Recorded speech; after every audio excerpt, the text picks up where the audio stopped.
আসসালামু আলাইকুম এভরিওয়ান, আমি আবারও চলে আসলাম নতুন একটি ভিডিও নিয়ে। আমি গ্রামের সেল লিটন। আপনারা দেখতে পাচ্ছেন এই জিনিসটা, এই স্থানটি কোথায়। যারা নওগাঁবাসী রয়েছেন, নওগাঁ জেলা সদরের লোক এবং নওগাঁ জেলার লোক রয়েছেন, রাজশাহী বিভাগের লোক রয়েছেন, তারাই কিন্তু বলতে পারবেন এই জায়গাটি কোন জায়গা। দেখতে পাচ্ছেন বিশাল বিশাল কড়াইয়ে কিন্তু পাক হচ্ছে, বিভিন্ন প্রস্তুতি কাজ চলছে।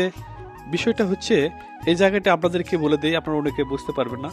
এই জায়গা হচ্ছে হিন্দুবাগা মেলা। হিন্দুবাগা মেলাতে গিয়েছিলাম, যাওয়ার পরে মেলা থেকে বাসা আসার আগ মুহূর্তে আমি ভিডিওটি শুট নিলাম। দেখতে পেলাম, আমি এই প্রথম দেখলাম এখানে বিশাল একটি খাওয়ার আয়োজন হয়ে থাকে।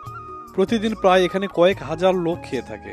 আপনারা দেখতে পাচ্ছেন যে জিনিসটা আমি দিয়ে নাড়তেছি, এটা হচ্ছে বিশাল একটি ওজনের একটা জিনিস, যার তার মানে সম্ভব না এটা আরোপ করার। এরকম কি দেখতে পাচ্ছেন আপনারা, সুন্দর বিষয়। এই পরিষ্কার পরিচ্ছন্ন এখানে খাবারের বিষয়, যে হলো এর হিন্দু মানুষ, বিশাল একটি পূজা পর্বণের অনুষ্ঠান রয়েছে এখানে। দেখতে পাচ্ছেন সিদ্ধি অনুষ্ঠান। যারা এই অঞ্চলে মানুষ আমার ভিডিওটি দেখবেন, অবশ্যই লাইক কমেন্ট শেয়ার দিয়ে পাশে থাকবেন। ধন্যবাদ সবাইকে।